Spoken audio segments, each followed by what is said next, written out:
Bom, estamos aqui com mais um podcast do Empreende Alto Tietê. Hoje estou recebendo um amigo aí, o nosso querido Ricardo Medina. Vou passar para ele para que ele possa fazer a sua apresentação e a gente iniciar então esse podcast. Ricardo, tá com você. Obrigado, Quintino, obrigado pelo convite. Uma honra estar aqui com você aqui para a gente poder conversar um pouquinho aí sobre a minha história, sobre como eu cheguei na Consultinal, como eu cheguei no Benin, no Advance, né? Tem toda uma trajetória aí profissional, pessoal. Então, bem legal aí, estou muito honrado aí com o teu convite. Obrigado, viu? Cara, eu que agradeço a sua presença aqui, né? Mais um amigo, mais um empresário da nossa cidade aí. E a gente vai iniciar aí para poder ouvir um pouquinho da sua história. E nos bastidores a gente estava batendo um papo aí. Eu queria que você iniciasse então essa conversa que nós começamos aí. Do comecinho, que eu sei que você passou por algumas grandes empresas aí. Eu acho que o que a gente quer é isso, é apresentar para o pessoal que a gente tem as nossas pedras para carregar, né? Então a gente teve muito aprendizado e com todo o histórico que você me passou das empresas que você passou, você tem grandes coisas para nos passar aqui.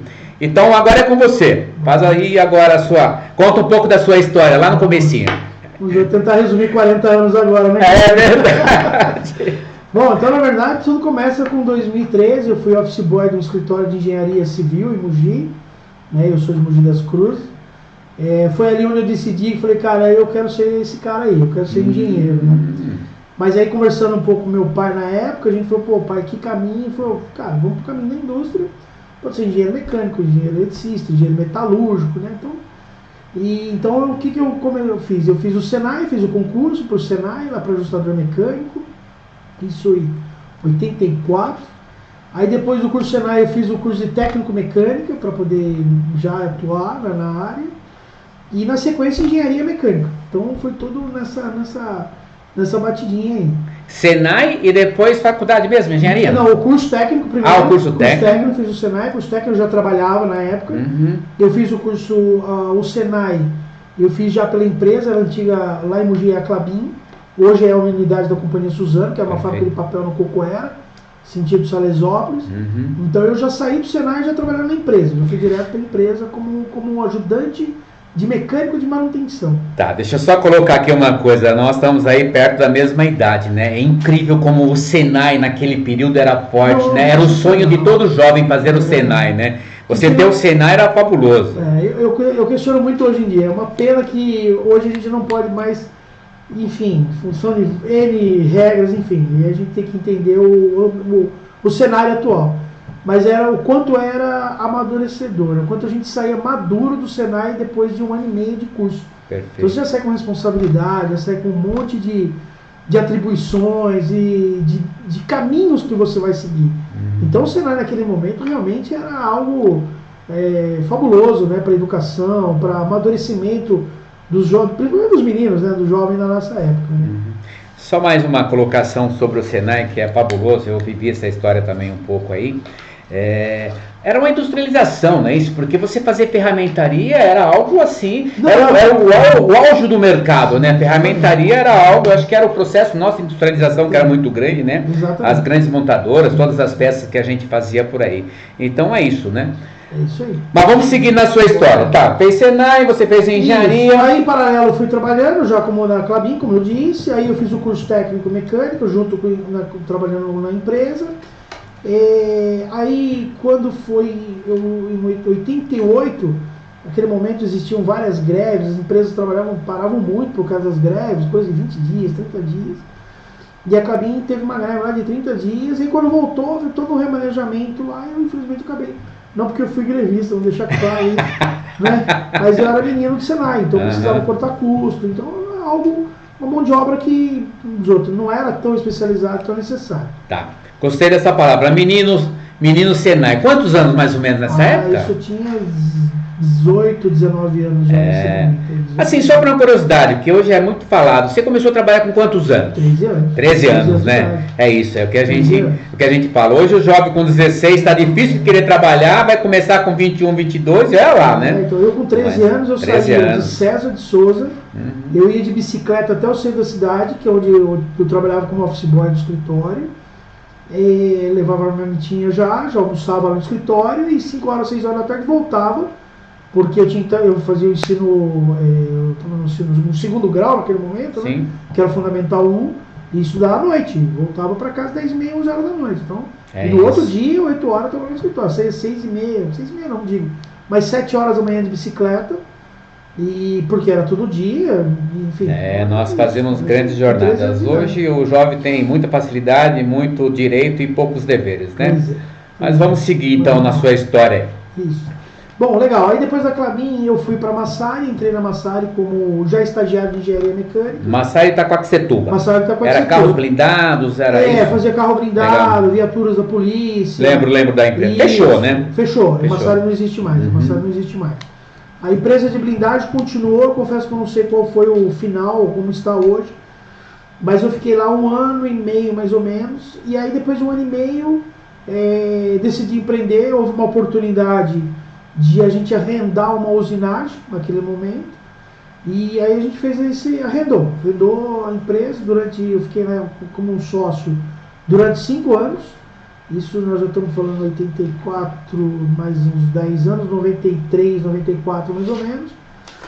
Mas aí veio, né? Aí veio 89, 90, Plano Collor 1, Plano Collor 2, Plano Bresser. E aí a coisa muito parada, e aí a ansiedade, jovem, queria comprar um carro, queria crescer, enfim. Aí é coisa que você, por mais maduro que você teve, mas assim, é interessante porque era um desejo de se tornar um homem, você ter um carro, comprar uma casa, enfim, criar estrutura. E aí você falou, eu prefiro desistir, e aí voltei para o mundo corporativo, voltei para as empresas, aí eu iniciei um estágio na Komatsu do Brasil, né? Então eu me desfiz da sociedade, né? Os sócios seguiram lá, mas eu fui para a Komatsu. 2004, mais ou menos, mais ou menos isso. Aí eu fiquei na Komatsu 1 ano e meio, como estagiário.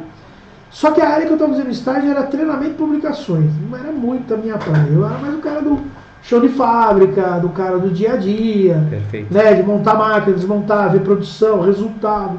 Então era algo que eu já gostava de fazer. E aí veio uma oportunidade para ser estagiário na Corning do Brasil. Que a Corning já tinha muito tempo, já existia em Suzano. Mas aí a Corning retomou as atividades numa parceria com a Philips do Brasil. Então a Corning tinha toda uma estrutura, então a Philips trouxe alguns equipamentos. E aí, fazer tubo de televisão? O famoso CRT. Os tubos mesmo? Aquela televisão antiga, o tubo? Fazer aquela antiga. Nossa, cara. 14 polegadas, 20 polegadas, 21 polegadas, 29 polegadas. Legal. Antigo, isso aí. Beleza. E aí eu entrei lá como estagiário. E aí lá eu começo uma história de quase 15 anos. Então, hoje eu costumo dizer, Quintino, que a minha essência profissional, tudo que eu tenho hoje, que eu pratico hoje, mesmo nas outras grandes empresas que eu trabalhei depois, claro que agregou, é óbvio, mas a minha essência profissional, ela vem da Corning. Era multinacional? Multinacional americana. Ah, então trouxe uma aprendizagem para você fantástica, né? Uma preocupação com o ser humano, com a questão de gestão, né, um ambiente muito saudável, propiciava eventos para criar sinergia entre as pessoas. Então, todo um lado social, né, também, para o empregado, né? Não era só capitalismo e tal. E outra, consequentemente o resultado era muito bom. Então a Corning foi investir em conhecimento, criava programas que faziam com que as pessoas estudassem, fazia engenharia, fazia mecatrônica, enfim. Então, a pessoa... Famosos treinamentos internos, né? Exatamente. Foi nesse aí que você desenvolveu um processo também de engenharia de processo, é isso? Foi na Corning? Conta pra mim essa história. Eu como engenheiro mecânico formado, né? Então eu já estava formado nesse momento, em determinado momento. E aí o que acontece? Eu fui para a área da produção. Então, em produção você não ia fazer um projeto, não ia fazer manutenção, nada disso. E aí o que acontece? A Corning trouxe a metodologia do Six Sigma, que era a metodologia que naquele momento a Motorola e a Siemens tinham desenvolvido. Six Sigma, me conta um pouquinho dessa. O que é isso daí? É um processo? O Six Sigma é uma forma de você medir variações de processo. Se você tem uma variação de processo maior que 6 sigma, significa que você tem 99,9994 de 100% de produtividade e acerto na tua produção. Tá. Isso existe ainda, esse programa, ou já foi trocado? Hoje existe. Grandes nacionais, a Toyota utiliza isso hoje profundamente, a Honda, as montadoras. Isso é como o processo do ISO, mais ou menos? Não, mais ou menos. É um complemento ainda. Eu diria que são coisas. Eu diria que a ISO hoje se adaptou ao Seis Sigma Lean. Legal. A ISO, na verdade, a ISO 9000, ela era muito padrão. Cara, o que você faz, põe no papel e obedece aquilo, rigorosamente. Uhum. A ISO, depois da versão 2025, se eu me falar a memória, não é mais. Ela fala assim, não, eu quero criar indicadores e eu quero entender o que você está fazendo para melhorar os seus processos, para que você tenha o máximo possível de produtividade, nível de qualidade, custo, redução de processos, enfim, tudo isso aí. Legal, bacana. Eu confesso para você que eu não conhecia esse processo. Não vou mentir não. Olha, ISO 9000, a gente até implantou na empresa, né? Sim. Nós não implantamos via direto, nós implantamos por uma empresa que nos deu, na verdade, uma consultoria. Isso. E essa empresa também foi um dos nossos fornecedores que exigiu que a gente fizesse o ISO 9000. Legal. Que nós tínhamos que ter o processo, né? Isso. Então, exatamente, isso aí. Na verdade, isso é uma tendência muito grande, já vem de muitos anos, agora está cada vez maior, inclusive nós estamos falando aí até de ISO, que é o meio ambiente, 14 mil, se não me engano. Então, tem todo um processo. Vamos lá, Medina, vamos seguir então nessa sua história. E aí, esse cara, estamos só nos 20 anos ainda. Aí, Quintino, fui habilitado pelo processo do Seis Sigma de implementar ferramentas, e aí foi onde eu desenvolvi a habilidade de a gente avaliar e desenvolver e melhorar processos, como um todo. E é legal porque essa ferramenta ela leva o processo não só para a indústria, para a operação como em si, mas ela leva para manutenção, ela leva para o RH, ela leva isso para a contabilidade. Então, na verdade, é uma técnica que você melhora os processos, independente de qual seja e qual área. Então, eu me aprofundei bastante nisso, fui certificado 2 vezes, inclusive, pela FGV, pela Fundação Getúlio Vargas, e depois pela LG Philips. Porque daí o que acontece? Passou um tempo, a LG e a Philips elas criaram uma joint venture, né? A LG e a Philips criaram uma joint venture e elas vieram para o Brasil. Como a gente era um fornecedor da LG, da Philips, consequentemente da LG Philips, eles pediram para que a gente fizesse de novo o treinamento dentro do modelo que eles tinham, que era muito semelhante, mas focado nisso. Legal. Melhorar o processo, reduzir custos, aumentar a produtividade, sempre nesse caminho. Trabalhar com produção enxuta e por aí vai.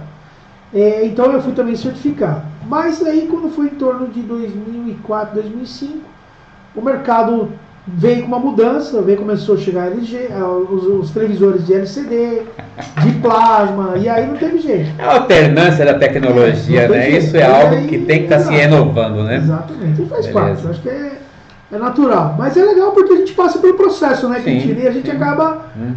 Os outros, não é só o cabelo branco, mas a experiência a gente tem passado por isso, né? Toda essa bagagem que você adquiriu. Exato. Nós chegamos aí, então, 2004. 2004, 2005, Aí você me falou aí para os bastidores que andou pela Ambev, passou pela Ambev. Isso, aí o que acontece? Como a Corning era um caminho de encerrar as atividades era inerente, era uma questão de tempo.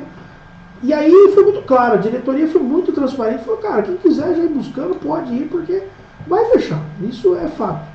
Cara, só assim, uma empresa desse tamanho, na verdade, eles não entraram para nenhum outro mercado, a Corning seguiu para outro mercado? Não, a Corning americana, ela mudou a estratégia de negócio. A Corning, o que ela fez?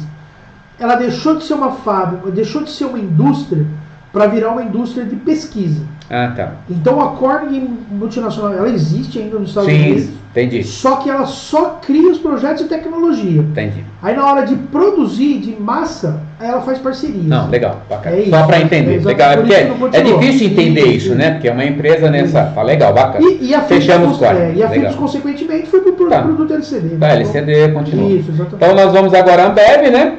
Aí fui para a Ambev. Aí fui convidado a participar do processo seletivo como coordenador de processo da Ambev. Aí a Ambev, ela desbravou dentro do mercado, a Ambev produz cerveja, Guaraná. Sim. Aí a Ambev, ela tem um processo, ela tem uma forma de gestão de produção que é verticalizada. Então ela mesmo produz o rótulo, ela mesmo produz a tampa, ela mesmo produz a matéria-prima do Guaraná. Então ela tem, o que acontece? Por quê? Porque ela reduz custo. Então ela cria... Deixa eu fazer só uma colocação Ambev, até porque a Ambev passou pela história da Quincola. Nós fornecemos para a Ambev. E na verdade não era Ambev na ocasião, nós fornecemos para a Antártica.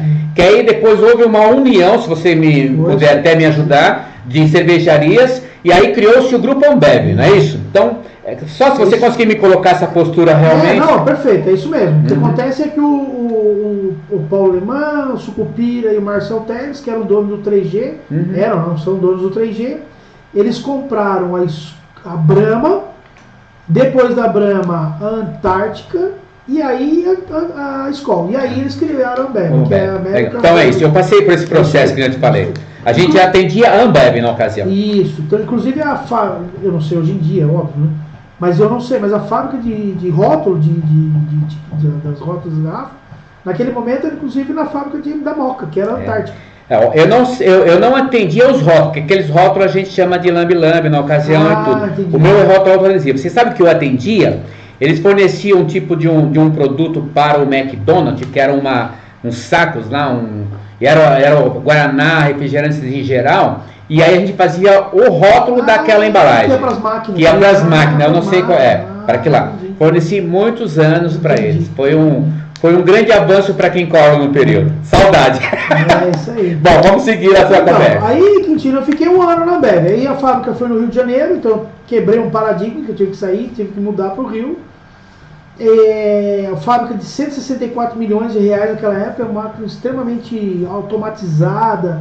O que tinha de mais moderno em termos de fabricação de garrafa naquele momento, a Ambev providenciou, comprou máquina e equipamento. Nesse momento eu fui para a Alemanha, eu fiquei 2 meses na Alemanha em treinamento. Caramba! Fiquei 2 meses grande lá. Escola essa também. Não, cara, era um sonho. E sonho de qualquer engenheiro mecânico. Deixa eu fazer uma pergunta, vai. Já era casado? Já era casado? Já. Cara, e a patroa? Como é que ficou nessa? É que, na verdade, como a gente morava em Mogi, a família toda junto, eu morava no apartamento. Meu filho tinha um ano e pouco. Já tinha um filho? Já tinha meu filho. Aproveitando, o nome da esposa? Maria de Lourdes. Maria de Lourdes. E o filho? Fausto. Quantos anos hoje? Hoje está com 19 anos. 19 anos. Está encaminhado, faculdade? Está encaminhado. Ele está buscando agora, ele quer fazer engenharia de alimentos. Já. Vamos retomar então. Desculpa, já que a gente Não, entrou. Porque eu fiquei preocupado. Ir para a Alemanha, você ficou quanto tempo na Alemanha? Um mês? 60 dias. 60 dias? 60 dias. Olha, o alvará da patroa para dar tinha que valer, né? O telefone todo dia chorava todo dia. Ela chorava. Legal, bacana. Vamos lá então, seguindo. E aí, Quintino, eu fiquei um ano na Ambev. Só que daí acontece, justamente em função da família, a gente, cara, Rio de Janeiro, cara, televisão, aquela violência louca, que não sei o que, minha esposa, puxa, morar aí. Bom, o que acontece? Aí, através do network, eu consegui, aí um amigo me indicou para Nadir Figueiredo. Ah, legal. Porque que acontece? Muita gente que trabalhava na Corning, nesse período que eu fiquei na Ambev, muita gente migrou para Nadir Figueiredo na Vila Maria. Nadir na Vila Maria. Na Vila Maria. Aí eu fui com... Tá lá ainda hoje? Não tem fechou. mais não. Aqui em Suzano, Ficou um bom período lá, né? Mudou pra cá, tipo 5, 6 anos mais ou menos, se eu não me engano, né? Quando realmente veio pra Corning, ou tem mais? Não, a Nadir? Na Vila Maria? Não, a Nadir Vila Maria tinha quase 100 anos Não, que veio pra cá, né? Pra cá não, acho que tem mais, tem mais que tinha. Eu lembro. Porque eu também trabalhava muito na tentada, não forneci pra eles, mas visitei muito a Nadir Figueiredo ali na Marginal, porque eu queria vender pela quem cola lá. Tá legal. Mas eles têm mais tempo que já tá aqui em Suzano já. Joia. Bom, Nadir. Aí fiquei 1 ano e meio na Nadir, aí para implementar a engenharia de processo, que era algo que eles queriam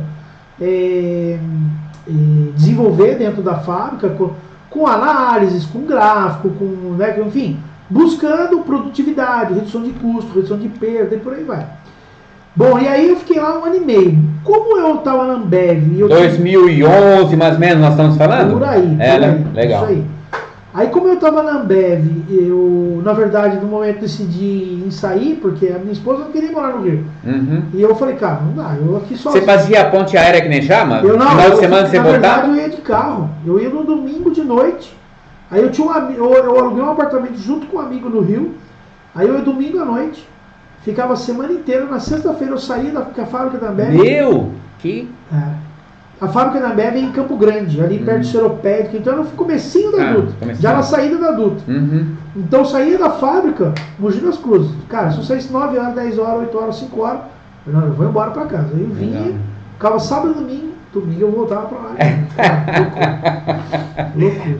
Só quando a gente é jovem, né? Não, hoje em dia não falei isso hoje em dia. É legal, vamos Mas lá. é isso aí.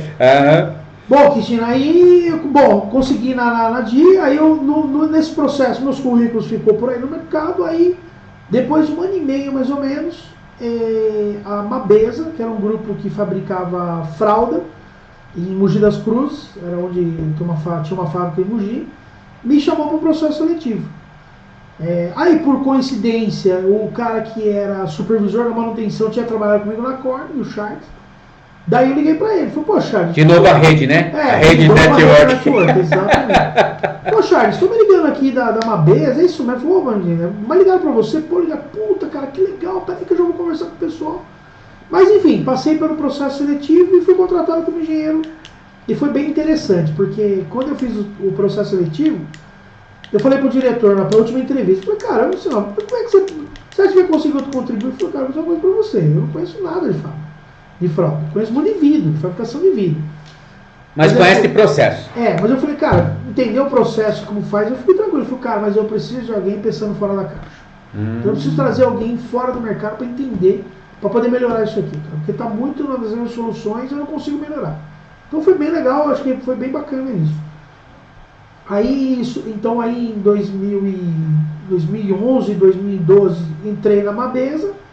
Era bom porque era 15 minutos da minha casa, deixei ele pegar marginal, deixei ele pegar, acordar muito cedo. Qualidade de vida, Qualidade de vida, o meu filho era pequeno, eu falei, não, ótimo, excelente.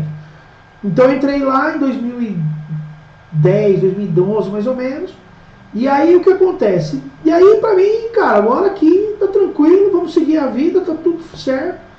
E aí, 2 anos depois, o grupo Hipermarcas, que hoje chama-se Grupo Hipera, comprou a Mabesa. Aí eles fizeram o processo de valuation, fizeram o processo de M&A, né, de compra e venda, e o Grupo Hipera comprou. Eu vou ganhar agora. Vamos ver o que vai acontecer. Bom, enfim, os caras chegaram, fizeram algumas mudanças, alguns diretores saíram, enfim. Mas o que é legal, naquele mesmo momento eles compraram a fábrica da Pompom em Guarulhos, compraram a fábrica das fraldas sapecas, que era Pernambuco e Goiás, e nós aqui em Mogi.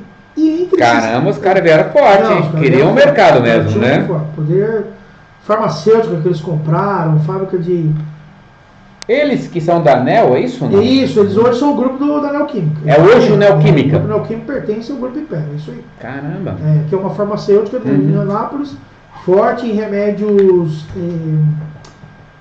Oh, meu Deus, fugiu a palavra, você tem o que tem a marca e tem o genérico. Eles são fortes em medicamento genérico hoje. Isso. Legal. Tem alguns outros produtos, Epocler, tem vários outros produtos um grupo grande de mercado aí de prateleira. Bom, aí, Quintino, bom, beleza, aí o que eles perceberam? Aí trouxeram um time diferente de diretoria, de engenharia, e eles começaram a criar alguns cargos corporativos. Então o cara começava a passear em todas as unidades. E aí eu fui convidado a ser o coordenador de engenharia de processo corporativo. Por quê? Porque a nossa fábrica tinha o melhor resultado em termos de perda, produtividade, de processo mapeado, checklist. Então a gente tinha um bom trabalho lá. Cara, preciso de você nas outras unidades. Aí eu comecei a viajar. Comecei a Goiânia, Pernambuco, cara. Comecei a viajar de novo. Aí pronto, saiu ali do... Volta a viajar de novo. Pernambuco? Pernambuco em Cabo Santo Agostinho, que era a fábrica, a unidade. Quanto tempo em Pernambuco? Então, aí nesse processo, aí houve umas mudanças nos diretores. Você foi, a patroa não, né? Não, de novo nesse a patroa. Não.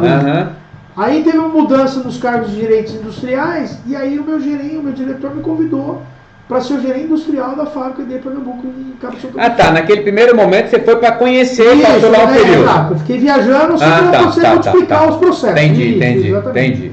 Nesse meio tempo eu fui convidado. Aí sim que aí não teve jeito. Aí eu falei pra esposa, filha, é o cavalo selado que passou na minha porta. Agora. Eu pulo ou não? Eu pulo agora, né? Mas foi bem bom. Tanto que foi assim, o meu chefe me chamou numa reunião, eu estava em Senador Canedo, lá em Goiás. Me chamou numa reunião e falou assim, ó, Edina, é o seguinte, tô aqui com a vaga assim. Você tem até 2 horas da tarde para decidir. Eu falei, pô, mas preciso conversar com minha esposa. Eu falei, então liga pra ela na hora do almoço. Bom, muito bom. E aí foi. Aí eu aceitei, fui para Pernambuco. Detalhe, nesse momento eu já tinha as meninas, aí já tinham nascido as minhas filhas, as gêmeas, nesse meio tempo. Você tem as Tenho gêmeas? gêmeas, eu tenho gêmeas. Tem meu Ah. filho. E tem as meninas que têm 14 anos hoje, né? Elas são gêmeas. Olha, eu não É. sabia. Nem nos bastidores nós falamos, mas não legal. dá pé, não dá pé, Legal, não tem dá gêmeas, pé. 14 anos. Hoje tem 14 anos as duas. Que legal. 14 anos hoje, isso. A Áurea e a Bacana. Então um abraço para suas gêmeas Então, aí, assim, além do menino e a esposa, né? Sim. E aí, Quintino, fui de Mariposa para Pernambuco. Falei, agora. Daí fui para Pernambuco, fiquei lá morando lá em... Tudo bem que eu morava em Boa Viagem, na beira da praia, então a gente realmente... Boa viagem. Mas foi bacana, porque foi um período bem interessante, bom para amadurecimento nosso como família também foi bom. E aí eu fiquei lá durante um ano. E aí o que acontece? Nesse meio tempo, o governo de Goiás começou a dar bastante incentivo fiscal para as empresas.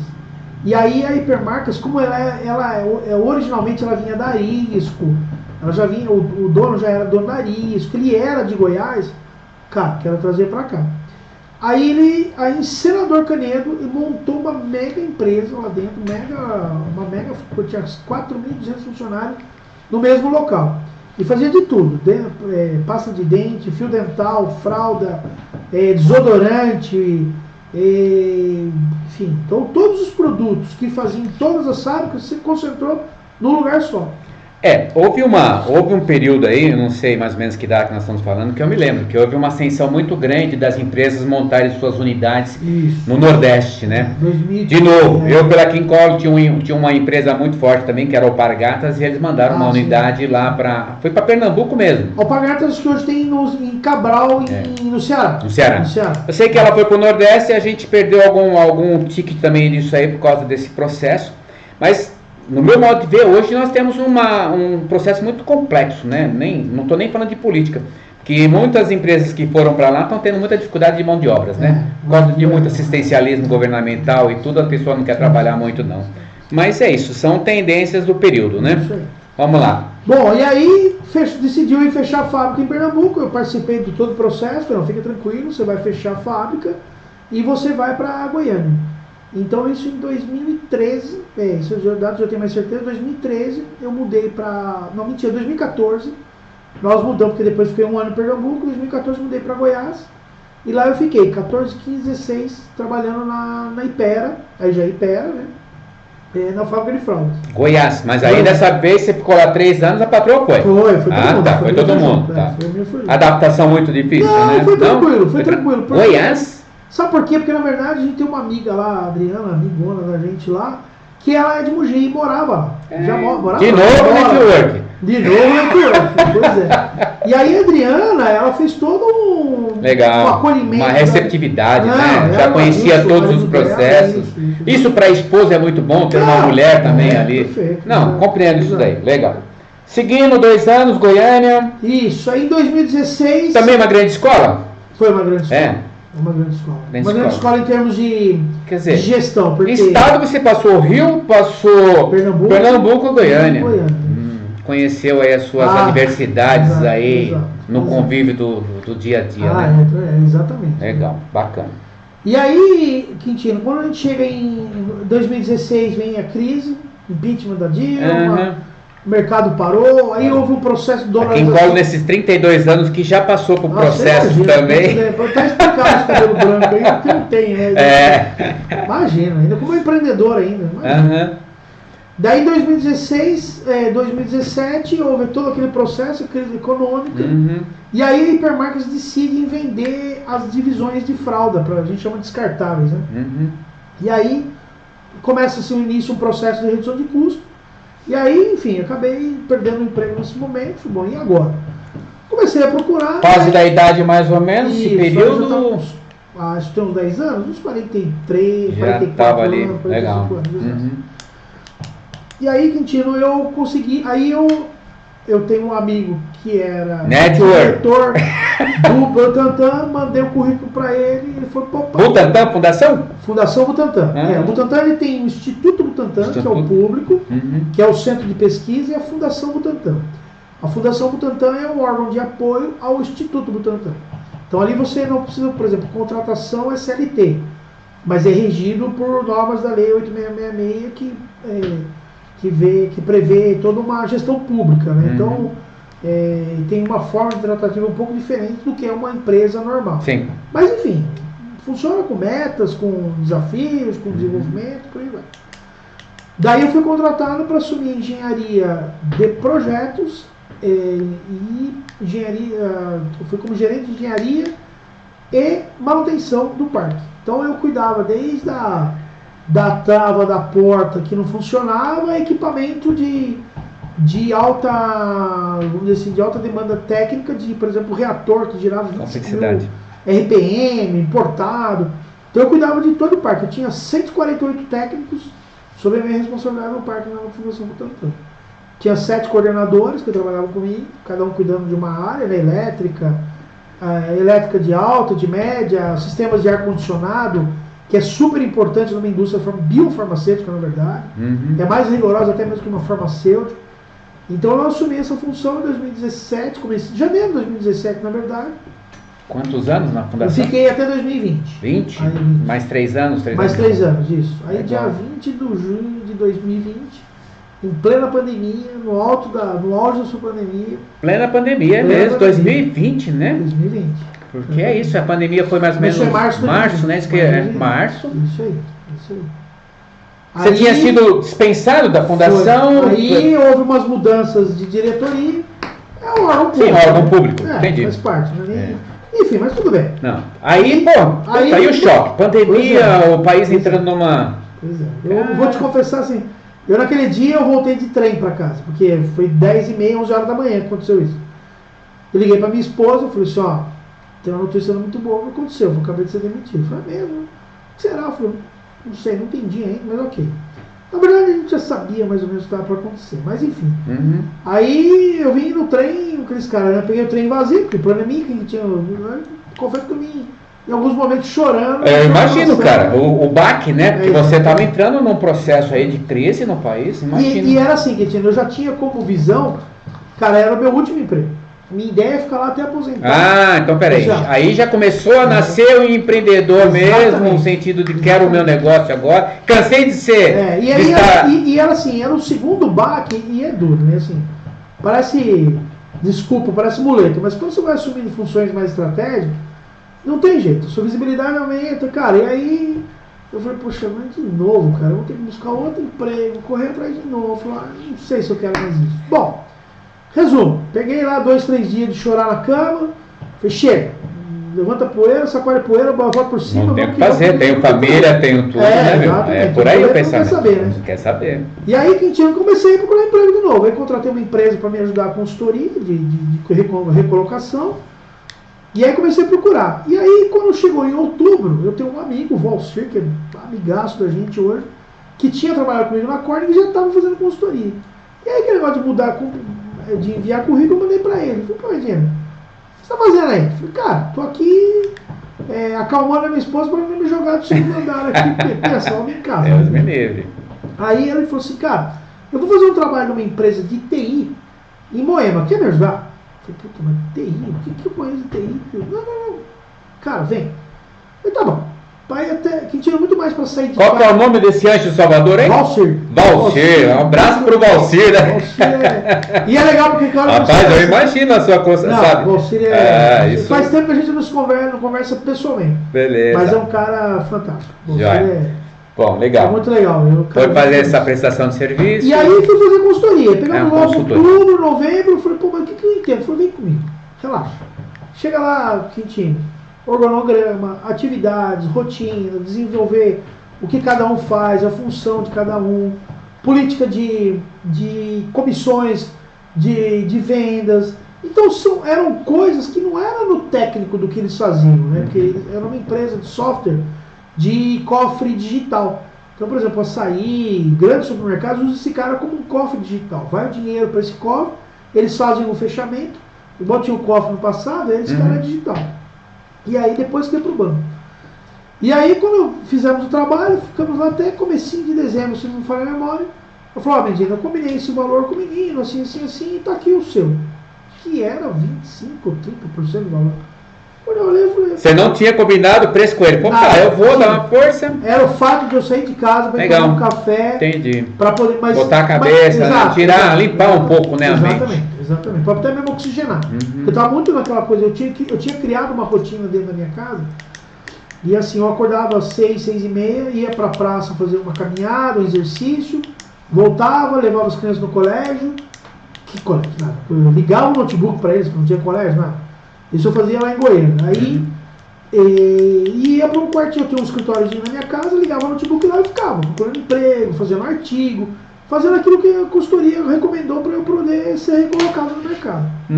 Bom, daí, para sair um pouco disso, fui lá. E aí quando ele me pagou, ele falou, o negócio não é tão ruim assim.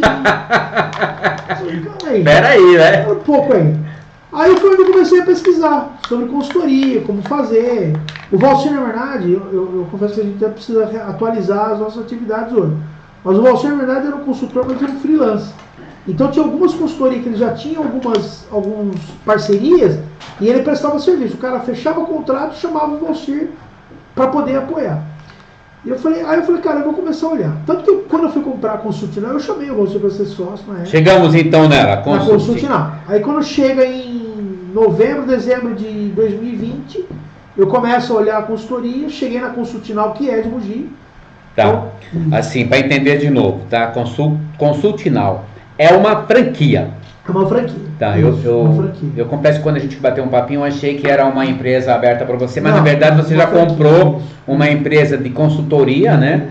Mas na verdade é uma franquia. Então você tem a franquia, essa franquia ela é direcionada a Alto Tietê ou ela é aberta? Não, ela é aberta. Aberta. Hoje nós somos são 90 consultores no Brasil, nós somos a maior rede de consultoria de pequena e média empresa do Brasil hoje. Legal. São mais de 700 projetos que a gente fez nos últimos... A Consultinal executou nos últimos 30 anos. São mais de 90 consultores, são 100 unidades aí ao redor do Brasil, desde o Rio Grande do Sul a Natal, Rio de Janeiro, enfim. Então, se eu não me engano, Amapá. Então a gente tem uma rede bem forte. Conta ali pro pessoal, então, toda essa demanda que você faz aí com a Consultinal, então. Hoje o que a gente faz, a nossa atividade, nós somos uma consultoria de gestão empresarial, focado nos processos. A gente tem como base 5 pilares que a gente entende que uma empresa de alto desempenho precisa estar muito bem alinhada. Nas estratégias, muito bem desenhada, onde ela quer ser, o que ela quer ser, onde ela quer chegar, qual é o propósito daquela empresa, que dor aquela empresa quer solucionar para o mercado. Então a gente entende que isso é um pilar. Os processos. Então, processos básicos, contas a pagar, contas a receber, controle de frota, controle de máquina parada, procedimentos do que cada pessoa precisa fazer, enfim, os processos como um todo, gestão, ou seja, os indicadores para aquelas empresas, que indicadores a gente vai medir. Quando a gente cria estratégia, né, vamos pensar, Kim Color quer crescer 40% nos próximos 5 anos. Então a gente vai criar uma estratégia, vai criar alguns indicadores, a gente desdobra isso. Bom, se eu quero vender mais, vendas tem as suas metas, seus indicadores. Manutenção vai ter seu indicador, máquina não pode parar. Produtividade, investimento, custo. Então você desdobra para indicadores para que o dono da empresa, quando chega, ele abre lá um dashboard, abre lá uma tabela de indicadores e consiga enxergar isso. Bacana. Pessoas, aí a gente entende o quanto as pessoas estão preparadas, principalmente o nível de liderança. O quanto elas estão preparadas e aderentes aos indicadores e estratégias que a gente definiu em conjunto com o proprietário, com o dono, com o empresário. Mas a partir do momento que a gente define tudo isso, a gente olha, cara, essas pessoas que são nossos líderes estão aderentes. Porque a gente demite ou contrata, muito pelo contrário, a gente vai pegar a pessoa e falar, cara, você está entendendo que de agora em diante, essa é uma meta que você não tinha, que agora a gente precisa bater. Por quê? Porque existe uma estratégia definida, existe uma meta a ser alcançada e a gente vai buscar isso. Tá? E por último, toda a área de TI, RP, sistemas de pagamento, sistema de recebimento, conciliação bancária. A gente olha os sistemas que as empresas possuem e entende o quanto esse TI, o quanto esses sistemas como um todo, traz resposta para o empresário. É algo que você tem que bater lá, eu quero um DRE. Puf, bateu lá, está lá o DRE pronto. Aí eu quero entender fluxo de caixa, eu quero entender meu custo de operação, meu custo de estoque, precificação, formulação técnica, enfim. Então a gente, como consultoria, apoia os empresários nesses 5 pilares para que ele otimize isso e deixe isso no nível elevado para que a empresa tenha um alto desempenho, consequentemente o empresário faça só gestão. A gente costuma dizer que assim, hoje os empresários pequena e média empresa, a maioria, está muito no tático e no operacional. Nosso objetivo é fazer com que o empresário vá para o estratégico, que ele saia do tático e operacional. Então a gente ajuda a preparar a empresa para que ele vá para um nível estratégico. Novos negócios, novos produtos, novas regiões, ou até mesmo redução, encerramento de atividade, enfim. Porque daí ele sai um pouco do operacional, né? Eu costumo dizer que o cara sai da floresta e ele vem olhar com visão de helicóptero. Se pegar fogo e ele estiver lá no meio, vai morrer queimado. Ele começa a ter uma visão de helicóptero e enxergar a empresa de externo com todos os seus ambientes, com todas as suas áreas. Então é basicamente tem uma regra que é muito colocada, que acho que está bem dentro do que você fala aí, que eu já escutei muito, que quando o problema ele parece muito grande para você, você realmente tem que se afastar, né, como se estivesse no drone, olhar ele de um todo no geral, para você ver por onde você começa a ajustar isso, né? Isso é uma estratégia muito usada, não, entendi, legal. Só para colocar aqui então, para mim entender um pouquinho mais aí, que até eu acho que todos nós precisamos chegar nessa fase, né? Chega um momento que a gente precisa mudar de estratégia. Nós temos grandes, pequenas e médias empresas. Como é que o seu trabalho direciona? Vamos pensar em valor de custo médio, mais ou menos assim, para grande, para pequena, para média. De que forma que isso é trabalhado em contrato? Só para entender um pouquinho. A gente, na verdade, o valor definido, a gente não tem um valor... é uma tabela. Depende muito... Então, você estuda a empresa, você vai até a empresa e faz ali uma... Isso, o que a gente faz, assim, é uma metodologia que ela dá muito certo. Então, na verdade, assim, a gente tem que fazer um diagnóstico. A gente não abre mão disso. Diagnóstico. Porque como é que eu vou te ajudar se eu não sei quais são as suas dores? Não tem como. Isso é... Por mais... Existem algumas consultorias que começam e está tudo bem, a gente não está questionando isso. Mas a gente não abre mão disso. Porque eu preciso... Como é que eu vou te dar um tratamento se eu não sei a causa da sua dor? Então a gente precisa fazer o diagnóstico, é uma primeira fase, que a gente chama não de custo, mas de investimento. É um investimento, porque a consultoria, Quintino, a gente tem isso muito regado dentro da consultinal. Nós temos que trazer resultado, senão não faz sentido. Sim. Não faz sentido. Tanto que tem uns números que a gente chama lá, de 10% de... tem uma outra palavra, mas eu vou usar devaneio. 10% de, sabe, puxa vida, será que era legal? Mas não é. 90% de suor mesmo, suar a camisa, tanto que a gente tem uma frase que nós tiramos dobramos a manga para poder fazer em conjunto, em corresponsabilidade com os nossos clientes. Então a gente é corresponsável pelas ações. E 100% resultado. Tem que trazer resultado. Senão, não faz sentido. Sim. Faz sentido. Porque, na verdade, o empresário quer isso, né? No final. Quando ele... Imagine contratar alguém. E a resistência do empresário... ela é muito grande, né, na absorção de um consultor, né? Até porque, muitas vezes, tem algumas coisas debaixo do tapete que precisa ser visto, né? Exato. E eu tô falando como empresário, tá bom? Isso aí. Eu tô falando da resistência do Quintino. Mas é legal isso, né? Porque assim, quando a gente começa um diagnóstico, a gente tem uma frase que a gente fala com todos os funcionários, junto com o empresário. Fechamos o diagnóstico, fechou o acordo, lá o valor... Vamos começar. A primeira atividade dentro da empresa, como todos, vamos chamar todos os líderes, aí a gente usa a seguinte frase: mentes e gavetas abertas. Daqui em diante, vamos supor que seja com a Kim Cola, daqui em diante, tudo que eu pedir, o Quintino está autorizando a vocês me passarem qualquer tipo de informação.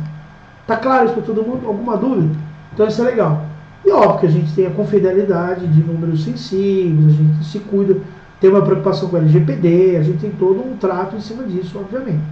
Mas a gente, a partir desse momento, então é legal. Então o que ele pedir, o Quintino, então sai as coisas que está falando para pensar um pouquinho. Isso vem à tona. Né? Legal, bacana.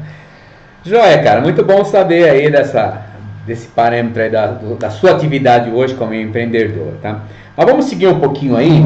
E hoje nós temos aqui também, junto aqui da nossa tela, como todos podem ver, que você tem também um link muito grande que eu estava brincando com você muito aqui sobre network, mais network.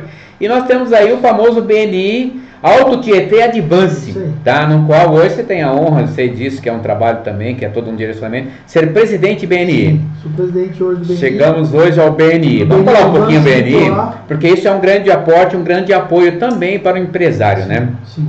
O BNI é interessante, né? Eu depois daquele momento da Corne que eu desenvolvi essa habilidade de processo, metodologia, eu sou muito ligado a isso, né? Eu gosto muito disso, né? Do que tem processo, do que tem controle. A Consultinal, quando eu comprei, é justamente por isso, porque ela tem uma metodologia definida, o que é legal, o que agrega o nosso conhecimento, o meu expertise enquanto gerente industrial, enquanto gerente de engenharia. Então é legal porque a gente tem uma expertise que consegue agregar, mas ela não abre mão do seu esqueleto, da sua forma de atuar, que é uma metodologia. E, consequentemente, o BNI. O BNI é bem interessante. Deixa eu só fazer um adendo aí, muito bem colocado, antes da gente fechar e falar BNI. A Consultinal tem quantos anos hoje? 31 anos no mercado. Tá. E a sua franquia? 5 anos. 5 anos. Agora em fevereiro completar 5 anos de 5 anos de franquia. Exatamente. Tá. É constituído de uma carteira, porque quando o cara pega e faz um trabalho de aceitação de um consultor, ele é um trabalho que permanece, que nem a gente tem uma brincadeira aqui na Quincol, a gente tem um cliente, ele vira um cliente de carteira nossa, porque ele consome aquilo mensalmente, ele compra a cada 6 meses, então a gente põe ele numa carteira recorrente. A consultoria, por muitas vezes ela fica recorrente, o cara fala, não, isso está funcionando, eu vou deixar dentro da empresa, ou chega um momento que existe uma... Ou como é que é isso? Só para eu entender o seu link de clientes. Eu acho que isso são alguns caminhos que dá para a gente definir claramente assim. Algumas empresas, quando chega, a gente implementa todos os processos como um todo. E aí chega em um determinado momento que a gente fala assim, e é tão produtivo que o proprietário diz, cara, eu quero continuar. Então a gente chama de more work, ou mais trabalho, né? Legal. Então a gente renova o contrato e continua. É uma segunda fase. Uma segunda fase, tudo depende. Ou algumas vezes a gente fala assim, cara, eu quero que você trabalhe no financeiro e no operacional. Legal. Então a gente entra no financeiro e operacional, o cara fala, cara, mas agora eu quero comercial. Então vamos fazer um novo projeto? A gente faz um novo projeto. Óbvio que a gente não faz um diagnóstico, já segue com o more work, porque a gente já está inserido dentro da empresa. Uhum. Algumas a gente acaba, e a gente tem como definição, em determinado momento, a gente tem um cronograma de início ao fim. A ideia é chegar a um determinado momento a gente sair da empresa, a empresa continuar a vida dela com aquilo que a gente levou de melhoria. Uhum. Então esse é o segundo caminho. E o terceiro caminho, às vezes, é exatamente, não, cara, eu quero agora parar a atividade, quero para um outro negócio, me ajuda aqui. Então, isso são caminhos que vão seguir. Depende muito do resultado. O resultado cria-se também um link muito forte, credibilidade de tudo e continuidade. Exatamente, bacana. Exatamente. Então vamos partir agora para o BNI. Só para a gente fazer uma fala rapidamente, BNI, a sua atual função hoje dentro do BNI, se é assim que eu posso dizer, como presidente. E um pouquinho dessa sua caminhada para chegar hoje. Aí você começou a BNI já no AT ou você veio já de uma história BNI? Não, eu comecei no Advance, no AT Advance. O que acontece? Quando eu comprei a consultoria, eu tenho um parceiraço também, o Everton, que tem a Consultinal, a unidade dele é Mogi das Cruzes.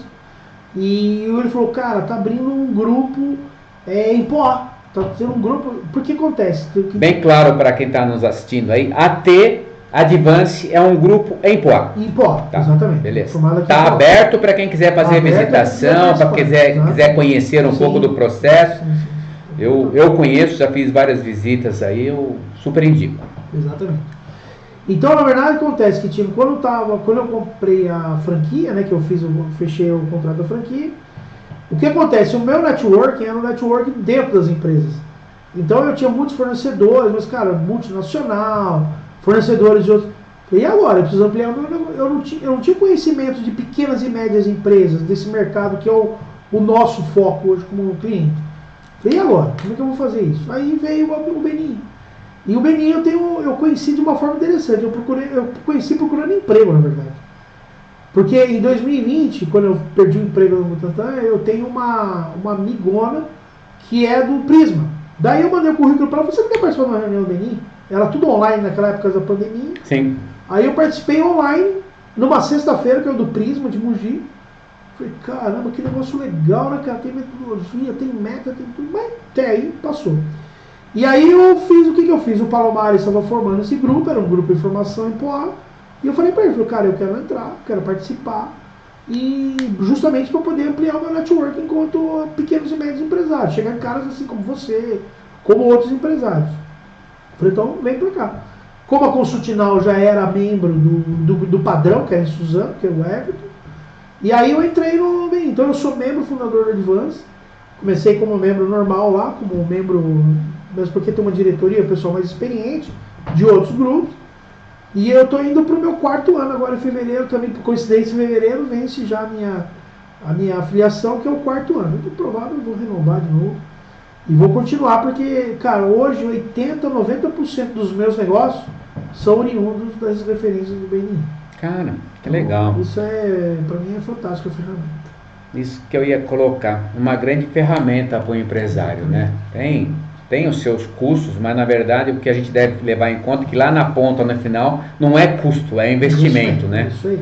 É difícil a gente pensar nesse princípio, mas na verdade tudo que te traz um resultado final, o que você imagina ser custo, ele na verdade não passa de ser um investimento. Legal. Então é isso. BNI, hoje você é presidente. Como é que é essa posição? Na verdade, a cada 6 meses, até mesmo para você oxigenar o grupo, são feitas... 6 meses, não é um ano? Não, 6 meses. São 6 meses? 6 meses, é. Que alguns casos, por exemplo, acaba dobrando a gestão, né? Então, alguns casos, que nem o Ícaro mesmo, por um acaso, ele ficou 1 ano como presidente e eu como vice-presidente, durante 6 meses. Aí, depois dessa última gestão que foi de março para cá, de abril para cá, eu que assumi como presidente. Legal. E agora, em setembro, é meu último mês de gestão, e a partir de outubro tem um novo presidente que vai começar lá. Já está mais ou menos definido ou é já segredo? Já está mais ou menos definido. Segredo. Semana que vem já para o grupo. É muito segredo, não é definido. Legal. Como é que é a hierarquia? Presidente, vice-presidente, secretário, tesoureiro? Tesoureiro, isso. É isso em base. É um trio de liderança que a gente chama, isso.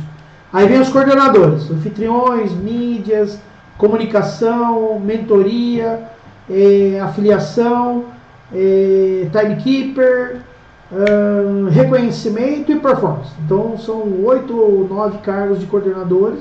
Que são os receptivos na hora que você chega, que a gente vê. Esse é o anfitrião, o coordenador de anfitrião. Legal. Então são pessoas, os empresários que ficam lá na recepção, né?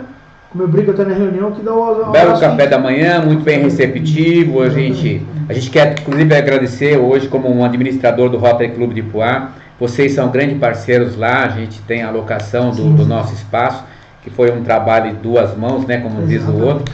Nós fomos juntos nessa parceria, o Rotary Clube e o BNI. Hoje vocês fazem as reuniões lá. A gente agradece muito aí também essa parceria. Uma outra coisa que eu queria te perguntar é assim... É uma hierarquia, mas vocês também têm todo um processo de treinamento, né? Pelo que porque isso já é bem interno, isso é só o que eu escuto mais ou menos. Até porque eu tenho referência, se você me permite dizer, de amigos que entraram no grupo, e eu costumava dizer que eles eram muito tímidos, muito assim, introspectivo. E hoje eu sou um dos que eu cumprimento e falo, o BNI fez um bem demais para você, né? Porque trouxe assim... trouxe uma outra dinâmica para ele, né, em se expressar em oratória. A palavra que eu estava dizendo achar, em oratória.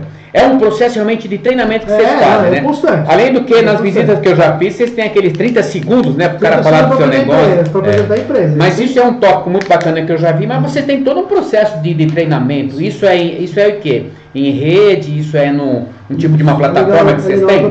Agora em setembro, como a gente troca a gestão, todos os coordenadores, atuais coordenadores, são trocados também. Então o novo trio de liderança define novos coordenadores, e esses coordenadores agora em setembro faz uma bateria de treinamento. O cara quem assumir comitê de afiliação, faz comitê de afiliação e envia de cartas. O de performance como faz a avaliação de performance. O de anfitrião, como faz para receber as pessoas, sem que seja, né, assim, de uma forma fria. O de mídias, como postar, como que postar. O de, o vice-presidente, quais são as atividades do vice-presidente. O presidente, quais são as atividades do presidente. Então tem todo um treinamento, e é o que é legal, né? Então depois, quando a gente entra na gestão, aí em alguns momentos, por exemplo assim, tem que nem hoje, por exemplo, né, você conhece, o Marcos Salmeron fez a palestra principal. Então ele tem 5 minutos para falar da empresa dele, do produto dele, o que ele vai fazer, deixar de fazer. Então é bem interessante isso. E aí você acaba começando a pegar o microfone, os 30 segundos do primeiro treinamento.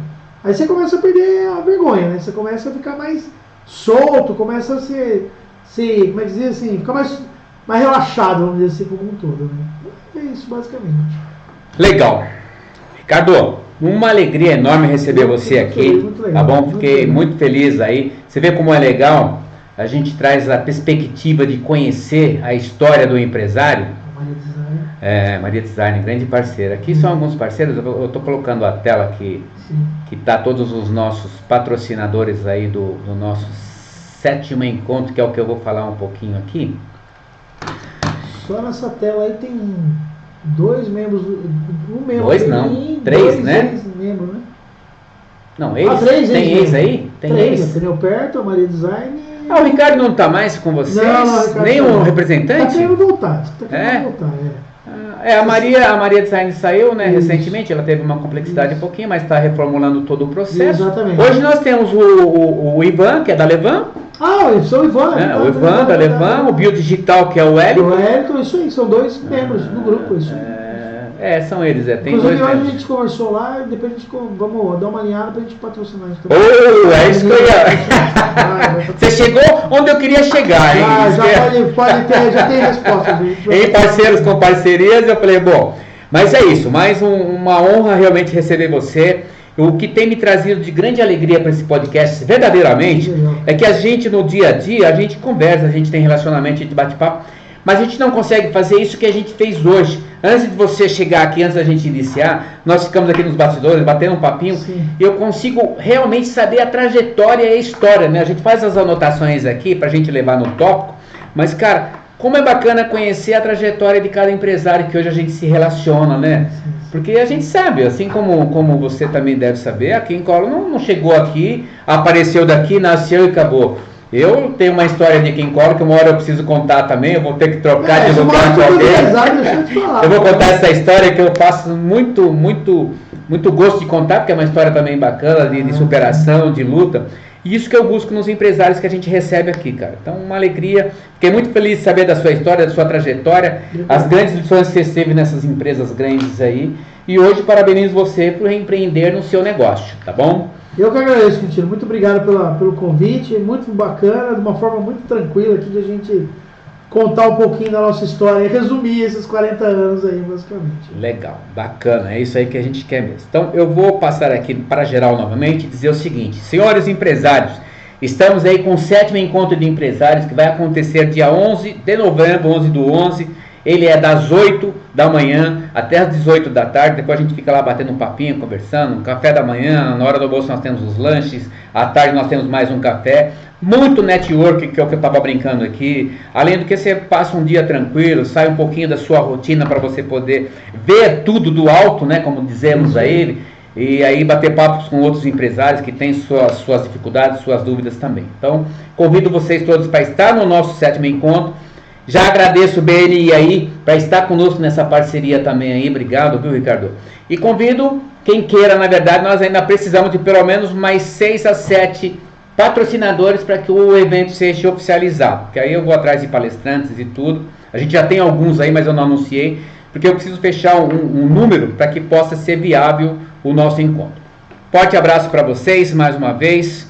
Fica aqui a minha alegria de ter recebido você aqui. Gratidão a todos que vão estar vendo esse podcast mais tarde aí. Entrem nas minhas redes sociais, curtam o meu YouTube para que a gente possa ter um canal crescente, pujante e possa, na verdade, contribuir para que os seus negócios também se desenvolvam. Obrigado, Ricardo. Obrigado a você, Quintino. Agradeço aí, meus